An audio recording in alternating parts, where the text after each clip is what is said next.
வணக்கம். இன்றைக்கி ஐந்திணைக்கான முதற் பொருளும் உரிபொருளும் பார்க்க போகிறோம். ஃபஸ்ட்டு குறிஞ்சி, மலையும் மலையும் சார்ந்த இடமும், சிறுபொழுது யாமம், பெரும்பொழுது கூதிர் முன்பணி. உரிபொருள் புணர்தலும் புணர்தல் நிமித்தமும். குறிஞ்சிக்கான கடவுள் முருகர்.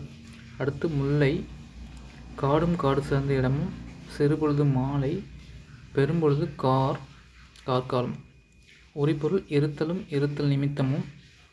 அடுத்து பார்க்க போகிறது மருதம், வயலும் வயலும் சார்ந்த இடமும், சிறுபொழுது வைகரை, பெரும்பொழுது கூதிர் முன்பணி பின்பணி, இளவேனில் முதுவேனில். இதெல்லாம் சேர்ந்த காலத்தில் வரும். மருதத்துக்கு வரும். உரிபொருள் ஓடலும் ஓடல் நிமித்தமும். அடுத்து நெய்தல், கடலும் கடலும் சார்ந்த இடமும், சிறுபொழுது ஏற்பாடு, பெரும்பொழுது கூதிர் முன்பணி பின்பணி, இளவேனில் முதுவேனில். உரிபொருள் இரங்கலும் இரங்கல் நிமித்தமும். அடுத்து பாலை, மணலும் மனம் சார்ந்த இடமும், சிறுபொழுதும் நண்பகல், பெரும்பொழுது இளவேனில் முதுவேனில் மற்றும் பின்பணி. உரிபொருள் பிரித்தலும் பிரித்தல் நிமித்தமும். இப்போ குறிஞ்சிக்கான கடவுள் முருகர், முல்லைக்கான கடவுள் திருமால், மருதத்துக்கான கடவுள் இந்திரன், நெய்தலுக்கான கடவுள் வருணன், பாலைக்கான கடவுள் கொற்றவை. சிறுபொழுதுக்கும் பெருபொழுதுக்கும் பின்னாடி பார்க்கலாம். அதுக்கான சிறுபொழுதுக்கான டைமும் பெருபொழுதுக்கான மாதங்களுக்கான இது இப்போ பார்க்க போகிறோம்.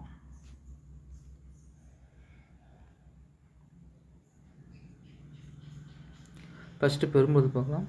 கார்காலம்னா ஆவணி புரட்டாசி மாதம், குளிர்காலம்னா ஐப்பசி கார்த்திகை மாதம், முன்பனி காலம்னா மார்கழி தை மாதம், பின்பனி காலம்னா மாசி பங்குனி, இளவேனில் காலம்னா சித்திரை வைகாசி, முதுவேனில் காலம்னா ஆனி ஆடி. அடுத்து சிறுபொழுதுக்கான டைம் பார்க்க போகிறோம். காலை அப்படின்னா காலை 6 மணி முதல் 10 மணி வரை, நண்பகல்னால் காலை 10 மணி முதல் 2 மணி வரை, ஏற்பாடுனா பிற்பகல் 2 மணி முதல் 6 மணி வரை, மாலைனா மாலை 6 மணி முதல் 10 மணி வரை, இரவு 10 மணி வரைக்கும், யாமம்னா இரவு 10 மணி முதல் இரவு 2 மணி வரை, வைகரைனா இரவு 2 மணி முதல் காலை 6 மணி வரை. Thank you.